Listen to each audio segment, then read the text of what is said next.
कल्पना कीजिए आप एक आधुनिक एयरबस विमान में बैठे हैं। बाहर बादल है और विमान 35,000 फीट की ऊंचाई पर उड़ रहा है। सब कुछ सामान्य है और अचानक से ऑटो पायलट बंद हो जाता है और कॉकपिट में अलार्म बजने लगता है। पायलट घबरा जाते हैं और सिर्फ 4 मिनट के अंदर दुनिया का सबसे सुरक्षित माना जाने वाला विमान अंटार्कटिक महासागर में गिर जाता है। ये कोई फिल्म की कहानी नहीं है, ये है एयर फ्रांस फ्लाइट 447 की सच्ची घटना। एक सच्ची घटना जिसने पूरी दुनिया को सोचने पर मजबूर कर दिया कि आधुनिक तकनीक होने के बावजूद एक छोटी सी गलती से कितनी बड़ी दुर्घटना हो सकती है। 31 मई 2009 की रात ब्राजील के रियो डी जनेरियो से एयर फ्रांस की फ्लाइट 447 पेरिस के लिए रवाना हुई। यह विमान था एयरबस A330 और 203 और इस विमान में 216 यात्री और 12 क्रू सदस्य थे। कुल 228 लोग और इसकी उड़ान बिल्कुल सामान्य थी। ये विमान 35,000 फीट की ऊंचाई पर उड़ रहा था। किसी को ये अंदाजा भी नहीं था कि ये उनके जीवन की आखिरी यात्रा है। उड़ान के लगभग 4 घंटे बाद विमान अंटार्कटिक महासागर के ऊपर तूफानी क्षेत्र में पहुंच गया। यहाँ पर काफी तेज बारिश, बर्फ और बादल थे। इसी के दौरान विमान के पिटोट ट्यूब पर बर्फ जम गई जो विमान की हवा में गति मापता है। पिटोट ट्यूब वह सेंसर होता है जब सेंसर ने गलत जानकारी देना शुरू की तो सुरक्षा प्रणाली ने एहतियात के तौर पर ऑटो पायलट को बंद कर दिया और अब पूरा विमान पायलट के हाथों में था। और ये सबसे बड़ी गलती थी कि ऑटो पायलट बंद होते ही सह पायलट घबरा गया और विमान को स्थिर रखने की बजाय उसने कंट्रोल स्टिक को पीछे खींच दिया। इससे विमान ऊपर जाने लगा, लेकिन जैसे ही ऊपर गया तो इसकी गति कम हो गई।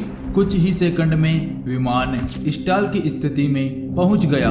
स्टॉल का मतलब है कि विमान के पंखों के ऊपर की हवा का प्रभाव रुक जाता है और विमान धीरे धीरे उड़ने की क्षमता खोने लगता है। कॉकपिट में बार बार अलार्म बज रहा था, स्टॉल स्टॉल स्टॉल, लेकिन पायलट समझ ही नहीं पाए कि वास्तव में हो क्या रहा है। 4 मिनट के संघर्ष के बाद विमान तेजी से नीचे गिर रहा था। पायलट लगातार गलत दिशा में कंट्रोल देते रहे। वो विमान की नाक नीचे करने की बजाय बार बार ऊपर उठाने की कोशिश करते रहे और बाद में यही सबसे बड़ी गलती साबित हुई। करीब 4 मिनट तक विमान हवा में नियंत्रण खोकर गिरता रहा। आखिरकार 1 जून 2009 की सुबह एयर फ्रांस फ्लाइट 447 अंटार्कटिक महासागर में गिर गई। विमान में मौजूद 228 लोगों में से कोई भी जीवित नहीं बच पाया और इस रहस्य का खोज अभियान इस दुर्घटना के बाद दुनिया भर की नौसेनाएं और विमान खोज अभियान में जुट गए। लेकिन अंटार्कटिक महासागर हजारों मीटर गहरा था। शुरुआत में केवल मलबे के कुछ टुकड़े मिले और सबसे बड़ा सवाल था कि आखिर विमान गिरा कैसे, और इसका जवाब ब्लैक बॉक्स में छिपा था।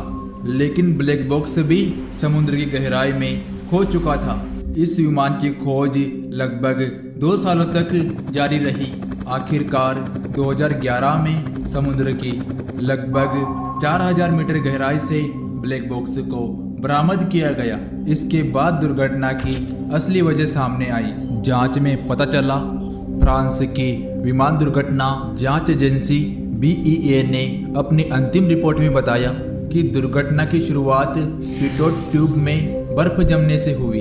इसके कारण एयर स्पीड की जानकारी कुछ समय के लिए गलत हो गई और ऑटो पायलट बंद हो गया। लेकिन विमान के दुर्घटनाग्रस्त होने का मुख्य कारण सिर्फ सेंसर ही नहीं था।